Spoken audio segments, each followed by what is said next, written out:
नमस्कार दोस्तों। तो स्वागत है हमारे यूट्यूब चैनल में। तो आज पढ़ेंगे हिंदी, जो कि 10 मिनट में 20 क्वेश्चन करने का प्रयास करेंगे। तो आपसे निवेदन है कि आप वीडियो को पूरा देखें। तो क्वेश्चन नंबर पहला है कि दिए गए शब्द का विलोम चुनिए। तो आपको उत्तीर्ण का विलोम बताना है। तो उत्तीर्ण का अर्थ होता है सफल व्यक्ति और अनुत्तीर्ण का होता है असफल व्यक्ति। तो उत्तीर्ण का जो विलोम होगा वो अनुत्तीर्ण होगा। तो क्वेश्चन नंबर अगला देखते हैं। रिक्त स्थान की पूर्ति के लिए उपर्युक्त विकल्प का चयन करें कि रोहन को डैश है कि मोहन इतना काम कर सकेगा। तो रोहन को डर है कि मोहन इतना काम कर सकेगा, या रोहन को शंका है कि मोहन कर सकेगा, या रोहन को आशंका है कि मोहन इतना काम कर सकेगा, या रोहन को भय है कि मोहन इतना कार्य कर सकेगा। तो इसके लिए जो सही विकल्प है वो ऑप्शन नंबर बी है कि रोहन को शंका है कि मोहन इतना काम कर सकेगा। तो ऑप्शन नंबर इसका बी राइट होगा। तो क्वेश्चन नंबर तीसरा है कि दिए गए विकल्प का विलोम बताना है। तो आविर्भाव का विलोम बताना है। तो आविर्भाव का जो विलोम होता है वो तिरोभाव होता है। तो ऑप्शन नंबर बी राइट होगा। तो यदि आपको कोई हैंड नोट्स चाहिए तो आप हमको कमेंट कर सकते हैं।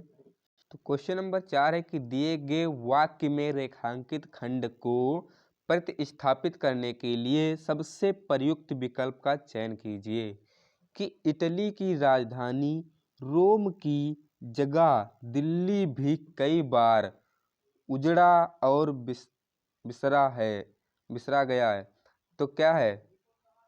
तो इसके लिए ऑप्शन नंबर ए देखेंगे कि कई बार उजाड़ा और बसाई गई है, या किसी बदलाव की आवश्यकता नहीं है, या कितनी बार उजाड़ा और बसाया गया है, या कई बार उजाड़ी और बसाई गई है। तो यहाँ पे जो दिल्ली है वो स्त्रीलिंग के लिए प्रयोग की जाती है। तो इसका कई बार उजाड़ी और बसाई गई है। तो ऑप्शन नंबर इसका डी होगा। तो क्वेश्चन नंबर 5 है कि दिए गए वाक्यांश के लिए शब्द चुनिए कि जिसे कभी बुढ़ापा ना आए। तो उसे अमर कहते हैं, या अजर कहते हैं, या उसर कहते हैं, या कुलीन कहते हैं। तो अमर तो उसे कहते हैं जो कभी मरे ना। तो जिसे बुढ़ापा ना आए उसे हम अजर कहते हैं। तो ऑप्शन नंबर बी राइट होगा। क्वेश्चन नंबर 6 कि उस विकल्प का चयन कीजिए जिसमें निम्न मुहावरे का सही अर्थ दिया गया है। तो लिखो चुल्लुओं लहू पीना। तो यानी जो चुल्लुओं लहू पीना का अर्थ होता है वो होता है कि बहुत कष्ट देना। तो क्या होगा? ऑप्शन नंबर सी राइट होगा। तो क्वेश्चन नंबर 7 है कि उसमें अशुद्ध अंश को स्पष्ट कीजिए। तो अशुद्ध अंश को स्पष्ट करना है। तो उसको प्राण निकल आए। तो आपको इसमें से 4 विकल्प देखने जो इनके स्थान पर स्पष्ट रहेंगे। तो लिखना उसको प्राण निकल आए। तो यहाँ पर संज्ञा में ही गलती दी हुई है। तो इसमें क्या हो जाएगा? उसके प्राण निकल गए। तो ऑप्शन नंबर पहले ही होगा कि उसको गलत लिखा है। तो क्वेश्चन नंबर 8 है कि दिए गए वाक्य में रेखांकित खंड को प्रतिस्थापित करने के लिए सबसे प्रयुक्त विकल्प का चयन कीजिए। तो दिया है कि मित्रता एक ऐसा रिश्ता है जिसका स्पर्धा किसी अन्य रिश्तेदार से नहीं किया जा सकता। तो आपको यहाँ पे देखा हो कि अंडरलाइन कर दिया है कि अन्य रिश्तेदार, यानी स्पर्धा किसी अन्य रिश्तेदार में से आपको त्रुटि निकालनी है। तो ऑप्शन नंबर ए में देखें कि स्पर्धा किसी अन्य रिश्ते से या किसी बदलाव की आवश्यकता नहीं है। या ऑप्शन नंबर डी की तुलना किसी अन्य रिश्तेदार से या तुलना किसी अन्य रिश्तेदार से। तो आपको पढ़ना है कि मित्रता एक ऐसा रिश्ता है कि जिसकी स्पर्धा किसी अन्य रिश्तेदार नहीं होता है, रिश्ते से नहीं किया जा सकती। तो इसमें तुलना किसी अन्य रिश्तेदार से हो रही, तो ऑप्शन नंबर सी राइट होगा, तुलना किसी अन्य रिश्तेदार से। तो क्वेश्चन नंबर 9 है कि दिए गए वाक्य में रेखांकित खंड को प्रतिस्थापित करने के लिए सबसे प्रयुक्त विकल्प चुनिए। कि मुझे प्रथम पुरस्कार प्राप्त हुआ, तो आपको पुरस्कार में अशुद्धि देखनी है, तो पुरस्कार ऐसे लिखा जाएगा या पुरस्कार ऐसे लिखा जाएगा या इसमें या किसी बदलाव की आवश्यकता नहीं है।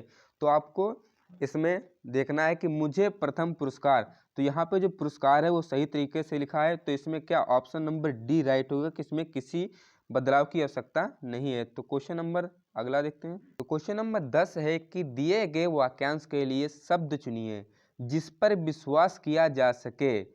विश्वस्त या विश्वासी या विश्व या विश्वास का पात्र। तो जो जिस पर विश्वास किया जा सके वो होता है विश्वस्त। तो ऑप्शन नंबर ए राइट होगा, विश्वस्त। तो क्वेश्चन नंबर 11 है कि सही वर्तनी शब्द चुनिए। तो सही वर्तनी वाले शब्द को चुनना है। तो कालिदास, कालिदास ये सही लिखा है, कालिदास बी में लिखा सही है, कालिदास सी या कालिदास डी में लिखा है। तो कालिदास जो सही से लिखा जाता है उसे लिखते हैं कालीदास। तो इस तरह से ऑप्शन नंबर ए में दिया है, तो ऑप्शन नंबर ए राइट होगा। तो क्वेश्चन नंबर 12 दिया गया है कि दिए गए शब्द में समान अर्थी यानी समान अर्थ वाले शब्द को चुनिए। तो समान अर्थ वाले मतलब यानी पर्यायवाची आपको देखना है, तो राजा का पर्यायवाची आपको बताना है। तो ऑप्शन नंबर ए में दिया है रत्नाकर, ऑप्शन नंबर बी में दिया है मयंक, ऑप्शन नंबर सी में दिया है मुकुंद, और ऑप्शन नंबर डी में दिया है महीप। तो राजा का जो पर्यायवाची होता है वो होता है महीप, क्योंकि रत्नाकर का अर्थ होता है, रत्नाकर का अर्थ होता है समुद्र और मयंक का अर्थ होता है चंद्रमा। तो ऑप्शन नंबर डी राइट होगा, राजा का पर्यायवाची महीप। तो क्वेश्चन नंबर 13 दिया गया है कि ठंडी हवा अच्छी लगती है, तो रेखांकित शब्द का पर्यायवाची बताना है। तो रेखांकित क्या है, हवा किया गया है, तो हवा का आपको पर्यायवाची बताना है। तो आपको ऑप्शन नंबर सी में देखा है कि अनल दिया है, जो कि अग्नि का पर्यायवाची होता है, अग्नि। और अनल जो अनिल होता है वो हवा का पर्यायवाची होता है। तो क्वेश्चन नंबर 14 दिया गया रिक्त स्थान की पूर्ति के लिए सबसे प्रयुक्त शब्द चुनिए। कि 15 अगस्त को देश पूर्व के रूप में मनाया जाता है। तो क्या 15 अगस्त को सांस्कृतिक रूप से या राष्ट्रीय रूप से या राजनीतिक रूप से या सामाजिक रूप से? तो 15 अगस्त को एक राष्ट्रीय पर्व के रूप में मनाया जाता है। तो ऑप्शन नंबर बी राइट होगा कि 15 अगस्त को एक राष्ट्रीय पर्व के रूप में मनाया जाता है। तो अगला क्वेश्चन देखते हैं। तो क्वेश्चन नंबर 15 दिए गए वाक्य का वह भाग ज्ञात करें जिसमें कोई त्रुटि है। यदि कोई त्रुटि नहीं है तो कोई त्रुटि वाले विकल्प का चयन कीजिए। कि दिया गया वाक्यांश क्या है कि मेला में बहुत सी चीजें बिकती हैं। तो इसमें आपको ऑप्शन नंबर ए में देखना है कि बिकती हैं, या ऑप्शन नंबर बी में बहुत चीजें, या कोई त्रुटि नहीं, या मेला में। तो इसमें जो त्रुटि दी गई है वो मेला में दी गई, तो इसमें होना चाहिए था यहाँ पर कि मेले में क्या होना चाहिए, मेले में बहुत सी चीजें बिकती हैं। तो ऑप्शन नंबर डी राइट होगा। तो दिए गए वाक्यांश के लिए शब्द चुनिए। तो वह पुरुष जिसकी पत्नी मर गई हो, तो उसे विदुष कहते हैं, या वियोगी, या विदुर, या विपत्तिक। तो ऑप्शन नंबर सी में जो दिया गया है वो विदुर, कि जिसकी पत्नी मर गई हो उसे विदुर कहते हैं। कि विधवा का जो विलोम पर्यायवाची होता है वो विदुर होता है। तो विधवा का जो विलोम होगा वो विदुर होगा। तो ऑप्शन नंबर सी राइट होगा कि वह पुरुष जिसकी पत्नी मर गई हो। तो क्वेश्चन नंबर 17 कि दिए गए वाक्य का वह भाग ज्ञात कीजिए जिसमें कोई त्रुटि है। यदि कोई त्रुटि है नहीं है तो वह विकल्प को चुनिए। तो लाल बहादुर शास्त्री जी की मृत्यु की खबर सुनकर हमें बहुत दुख हुआ। तो इसमें जो त्रुटि है, लाल बहादुर शास्त्री की मृत्यु की खबर सुनकर हमें बहुत दुख हुआ। तो ऑप्शन नंबर बी राइट होगा कि लाल बहादुर शास्त्री के में त्रुटि है, के जगह पर की हो जाएगी। तो ऑप्शन नंबर बी राइट होगा। तो क्वेश्चन नंबर 18 है कि क्रोध में लाल होने का अर्थ है। तो क्रोध में लाल होने का अंगूठा दिखाना, ऑप्शन नंबर बी है कि कंचन बरसाना या आंख खुलना या आग बबूला होना। तो क्रोध होने का अर्थ होता है कि आग बबूला होना। तो ऑप्शन नंबर डी राइट होगा। तो क्वेश्चन नंबर 19 है कि रिक्त स्थान की पूर्ति करने के लिए उपयुक्त शब्द का चयन कीजिए कि विद्यार्थी को शांति का महत्व या शांति का महत्व समझना चाहिए या दुख का महत्व समझना चाहिए या सुख का। तो जो विद्यार्थी को है वो शांति का महत्व समझना चाहिए। तो आज के सेशन का क्वेश्चन नंबर अंतिम है कि सही विकल्प का चयन कीजिए। तो आपको इसमें से देखना है कि कौन सा सही लिखा हुआ है। तो इसमें जो चतुष्कोण है वो ऑप्शन डी में सही लिखा हुआ है। तो मिलेंगे नेक्स्ट वीडियो में। तो वीडियो देखने के लिए धन्यवाद।